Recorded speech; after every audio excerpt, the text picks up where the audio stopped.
And before I sentence you, I'd like to say a few words about your arrest record. What the hell? Yo, the sign is real simple, B. It says wrap it up. Wrap that shit up, B. I don't think that's a good idea. Man, you want some too? You better wrap it up. Welcome back to Thinking Critical. This is Wes. And just a couple of days ago on the channel, I talked to Yul Carter about the way that Roy Harper Arcel has just been treated very poorly by DC Comics. But there's another character, well, there's a couple more characters that are much more widely known legacy characters that Dan Didio and a lot of the people at DC Comics don't really have a lot of love for. They've kind of sabotaged them multiple times along the way. And one of them is Dick Grayson, Nightwing, the best man that Bruce Wayne has ever known. And here to talk with me about some of the recent issues with it, that apparently we're going to have a disagreement on this. And with me here today for the first time in a long time is my good friend Josh. How you doing? I'm doing good. It's good to be back. And I will say before we get into this that I'm eating a lot of crow with this. I was the biggest, I was so against Ric Grayson, but now that I've actually read it, you know, order to order, issue to issue, I made a turnaround. They got me. So. Well, I'm certainly not in that camp, but I do want to say this before we get into all those details. If this is your first time joining the channel, if you've been coming around but haven't made the leap yet, it's time to subscribe to Thinking Critical YouTube. Hit the bell for notification. Give us a thumbs up if you enjoy this conversation about Rick Grayson, or give us a thumbs down and let us know how we got it all wrong. Definitely give us feedback in the comment section below because we definitely enjoy that. And Josh and I can't wait to hear from you guys what your thoughts are on the Rick Grayson, Dick Grayson scenario that we've had going on here. Now, I personally am not a fan of Rick Grayson. I have not been a fan of Rick Grayson since day one. I think it halted all the momentum in a very good story arc that Ben Percy had started. I think it is basically done little to nothing to add to the breadth of the character. We do know that Dick Grayson is coming back very shortly. Are you sad to hear that now that you're on the Rick Grayson bandwagon, that the good old Dick Grayson is coming back to Bloodhaven and the DC Comics universe? Well, I won't say that I'm on the Rick Grayson bandwagon. It's more of like I've just kind of decided that it's pretty good stuff. Like it's not something that I want to burn when I read it. I have enjoyed it. Never said it was Batman or Superman. It's never been that bad. Come on. I don't want to oversell just how much I don't appreciate or don't enjoy this story. I just think there's a lot of other Dick Grayson stories out there that are much more worth reading. Oh, I won't deny that.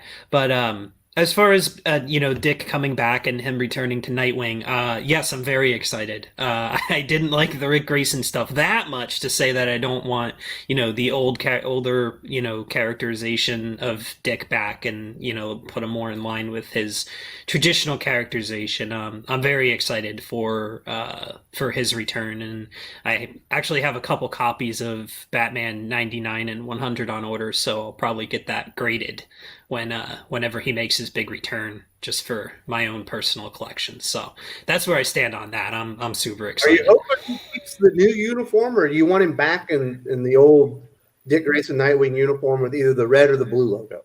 I want him back in the uniform he was in when Chuck Dixon was writing his character. He had like these wrist gauntlet things. They looked kind of clunky at first, but it made a lot of sense once you figured out that's where he kept all his grappling hooks and stuff instead of having a utility belt. So I want the old look back. He had utility cuffs? Mm-hmm. Yep. All right, so let's kind of get into the conversation. You and I both like Dick Grayson Nightwing a whole lot. I like him as Robin. I like him even more as Nightwing. I love him as the leader of the new Teen Titans or the Titans, whichever one. I like him in a leadership role. I think he's probably the most relatable character in the entire DC Comics universe, right up there probably with Hal Jordan. I really enjoyed what Ben Percy was doing with the character. It felt like he was taking Dick Grayson Nightwing onto bigger and better things. That got halted because in Batman, I believe it was 55, KGBeast shot him in the head. He had amnesia, and we entered into this Rick Grayson story arc. They kicked Ben Percy off the comic book. Scott Lobdell came in to kind of on short notice to kind of write out the story that Dan Didio had envisioned when this event happened. Me personally, like I said, I don't like the characterization. I don't like the fact that he doesn't accept responsibility anymore. I don't like that he decided in very short order to be like the fifth wheel of the Nightwing team when he is actually Nightwing all along. Why would he not want to be Nightwing, but he wants to go and pal around with these guys? Obviously, I get that it does symbolize that he understands that he is a hero, but he doesn't want to be at the forefront. But it just feels like it's been a huge waste of time. But obviously, you're enjoying it. What do you think happened within the Ric Grayson storyline that has fleshed out the character or elevated his story arc? The Ric Grayson arc kind of gets at emphasizing the core values that stand still at Dick Grayson. At the core of Dick Grayson's character, there are certain values that have to be there. And at first, I thought that Rick kind of removed those values by, not accepting responsibility and not wanting to be a hero. But if you read it completely, those values are still there. He doesn't necessarily want to fighting with some urges that are at the core of his character. Yes, and he doesn't want to jump back into this life of like, I have to wear this suit all the time, and I have to devote myself to doing this as my sole mission, which I shouldn't say it like that because that's more Batman than Grayson, but that's the drift of it. He doesn't want to get back into that costume all the time and have to live up to the reputation that he once had. Which, if you think about how, a normal person, if this happened to someone like me, and I had that kind of a life before and I didn't remember anything from it, I had no experience from that to lean back on, I probably wouldn't want to take that burden either. Because he had been conditioned for how many years by Batman and, by his training, and that was all wiped away, when KGBeast shot him in the head, which, whether we like that idea or not, it's what they did, and unfortunately we can't change it. But the training certainly didn't get wiped away, and I think that's really, during the Ric Grayson story arc, is the call to action, is when he sees something, he instinctively does act. To go out there and save people. So the training never goes away. It's just the memory of his life and how he got to that point that's not there. It's more so, it's more so the mental conditioning that I was referring to. The physical training is obviously still there because, he does a lot of things where he takes people down. He's like, I don't even know how I did that. My body just kind of moved. It was muscle memory or instinct. His mental conditioning and the mental state that he had as Nightwing, which, I still say, we've done a lot of videos where we talk about how, his mental state and conditioning is different from Batman's because Batman only sees the mission and Grayson doesn't see a mission. His mission is more of help. I just want to help people. I want to make the world a better place, which you can't really say that Rick goes against that. Because when calls to action come up, he does answer them, but he's a little more reluctant to do it, but he still does. And he still is fighting those urges to say, I want to be a hero. I just don't want to go back to that life of having that burden. But he doesn't know that Dick Grayson was able to manage and live with that burden. As far as he goes, he just looks at it and says, wow, that's a 2-ton rock. I don't want that to fall on me again. Like, how did I ever handle that? He doesn't know how he handled it before.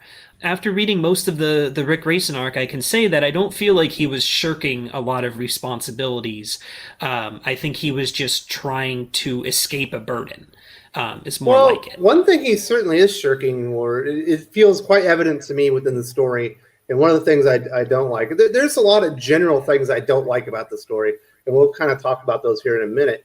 But one of the specific things to the Nightwing character that I don't feel fits is Nightwing has a sense of loyalty. And in fact, among the DC characters, he might be the most loyal character, the most reliable character. And you can think about all the things that have happened in the DC universe, specifically with his family. Damian Wayne witnessed the murder of their surrogate father, Alfred. He wasn't there to help. Batman lost, Gotham to Bane, wasn't there to help. And, Batgirl, Barbara Gordon, possibly loves his life, depending on who you're talking to, but certainly a very important character. It feels like somebody he would have an emotional connection to. try to bring him back. Alfred tried to bring him back. He kept denying that. And because he did, a lot of bad things happened. And I don't think that, the death of Alfred or what Damian had witnessed or what happened to the people of Gotham is directly attributable to Dick Grayson, Nightwing, not accepting who he was. But it's certainly a byproduct of his inability or unwillingness to go out and help his family. And I think that kind of really goes against the character. It does. But again, when you're considering that, you also have to take into consideration the frame of mind that his character's in. If he doesn't remember those people, and he doesn't remember any kind of bonds or any kind of friendships, he doesn't remember any of the moments he had with Bruce, with Barbara, with Damian, he doesn't remember any of that, and he has no emotional connection to it because of the loss of those memories.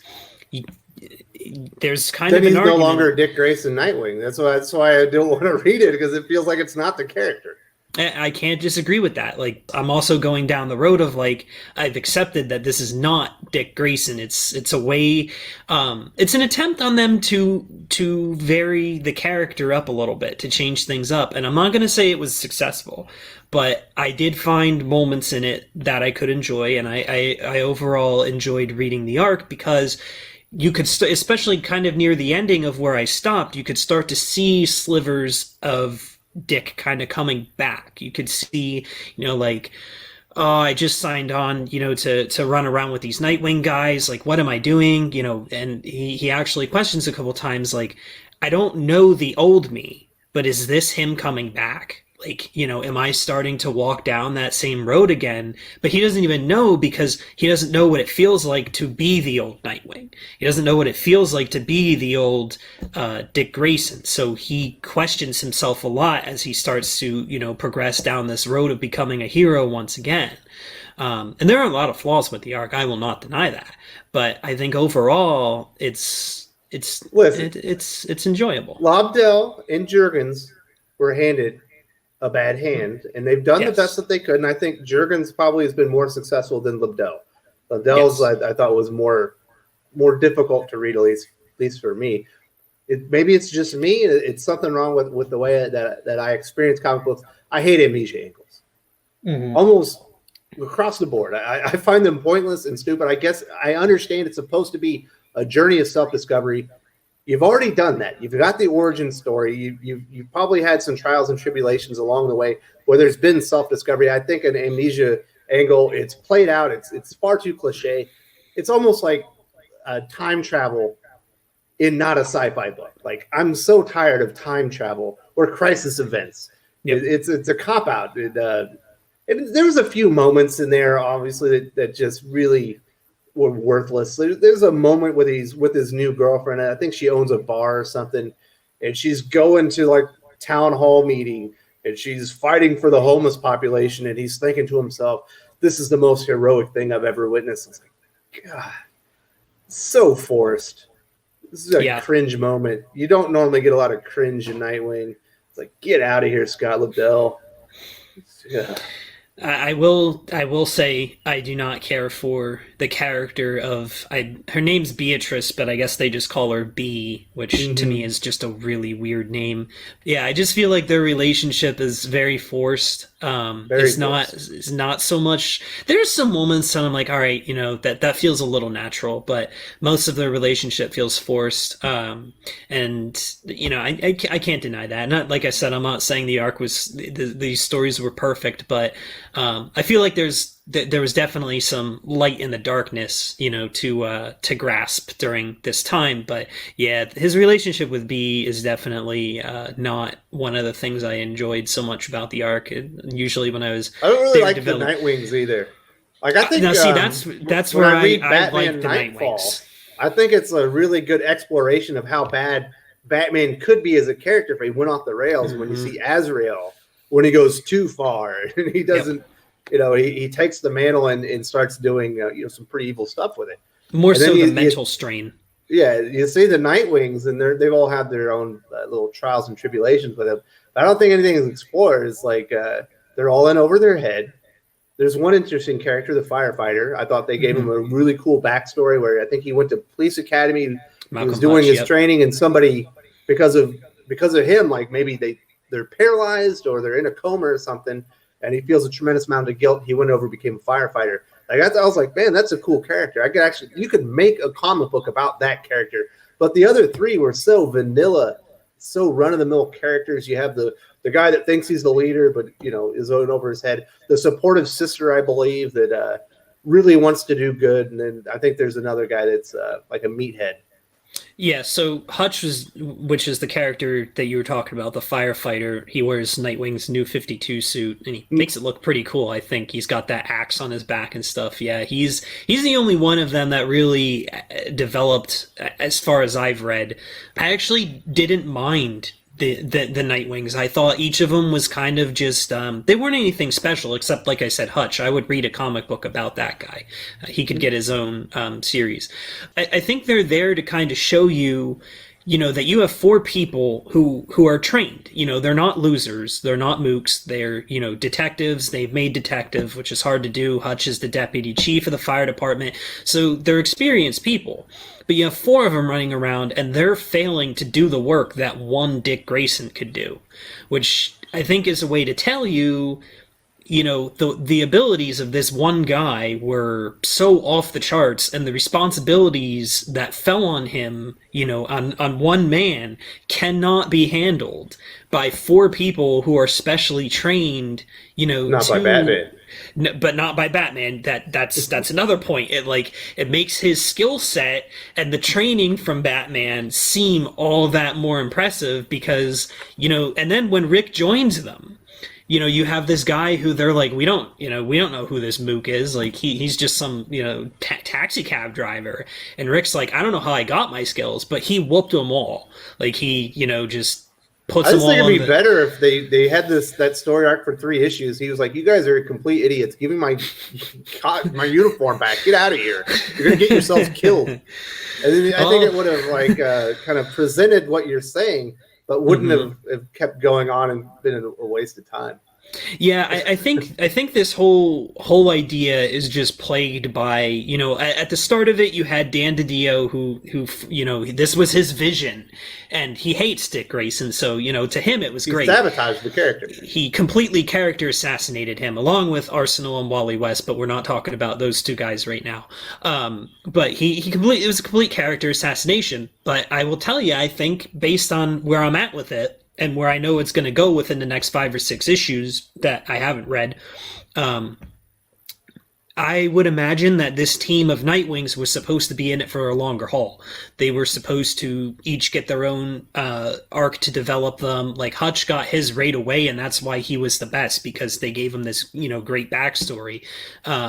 The other three never really got too far into their backstories, but I would venture to say, I'd put money on it, that they were going to, spend more time with having this team of Nightwings, and the Rick Grayson stuff was supposed to go on longer, but then we had another huge internal shift at DC. Dan DiDio was fired, James Tinian's kind of taking over the Batman family stuff, thank God, and he's like, no, this stuff's coming to an end, I'm bringing Dick back because that's what everybody wants, so, go ahead, bring him back. But I think this whole arc just suffered from beginning to end from consequences of internal power shifts at DC. That's how it came about, and that's how it's ending. It was born to die. Dan DiDio was very successful in his last act. If he really wanted, to put a stain on Dick Grayson Nightwing and kind of, like I said, sabotage the character, the sales bear it out. People aren't happy with the story arc. They didn't stick around. It's not the character that they love. Even if they were somewhat interested in the story, they fell off. They're not coming back, and everyone's just like, this isn't the Nightwing. This isn't Dick Grayson. Why am I wasting my time? So if it was his plan to fundamentally alter Dick Grayson Nightwing so he wasn't as loved, or the interest in him was at an all-time low. I don't know if it's at an all-time low. I might be being hyperbolic right there, but very low in consideration compared to what came beforehand. I'd say he was very successful. Yeah, I mean, if that was his last will and testament, to character assassinate. We've seen the hit list. Dick Grayson Nightwing's on there. Yeah, he checked off quite a few things, you know, Superman with John and Lois and Wally, Arsenal, family? and the Titans and Dick. Yeah, he got just about everything. He hit all his targets. But that's a video I think What for we another call day. Tom King and Brian Michael Bendis, Dan DiDio's weapons of mass destruction. Yep. Obviously, the character is coming back. I'm excited for it. I think Dan Jurgens is an excellent writer. I think he would be fantastic on Nightwing for a prolonged run. Don't know that I'm excited for him to just keep going on with what he's had to work with. It's probably better to do a fresh start. Probably just deserves a reboot to #1, just like all the other characters or most of the other series are getting right now. We're getting new creative teams.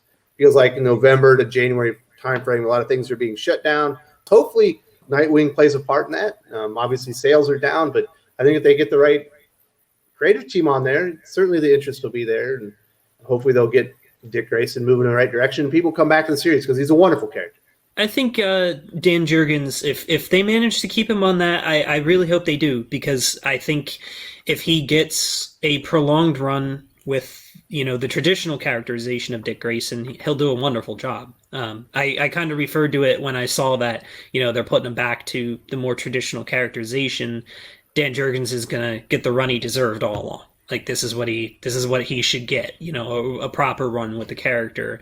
And as far as the artwork goes, if they leave Chris Mooneyham on that series, I'm fine with that. At least most of the Rick Grayson stuff, whatever he did for it, looked pretty. So that always helps. When comics look good. Well, Josh, I think we kind of covered this a lot. We didn't really get into the Talon stuff and how it leads into Joker War, but I think we covered all the meaningful things, the things that people actually have an issue with as far as Rick Grayson Nightwing. Even though it's not Dick Grayson, but Dick Grayson himself, I just like the comics and the characters so much that I can always manage to seem to find some kind of enjoyment in reading them. So I just kind of had to put my bias and opinion aside and just kind of read it for what it was. And I ended up enjoying it. So I guess my final word would be to people who, you look at something and you're like, oh, I'm not going to like that. Maybe try to put that frame of mind in the back of your mind and just give it a shot anyway. Maybe you'll end up liking it. Overall, as far as comic books go, it's readable. I found a way to enjoy it. I found things to pick out that I'm like, oh, that was fun. I enjoyed that. Like, I really like that Hutch character. I guess my advice is just kind of don't necessarily always just judge a book by its cover, or, if you think you're not going to like something, sometimes give it a shot, because sometimes it can surprise you and it can kind of show you that, hey, I love this stuff more than I ever thought I did. So that's kind of like my closing argument there. We all love comics, and that's what we're here for, and that's why I enjoy doing these kind of conversations. Josh, really appreciate you coming on the channel and talking about your favorite character, Dick Grayson, Rick Grayson, whoever he is. Well, thanks for having me. I'm glad I got to do this. It was a fun debate.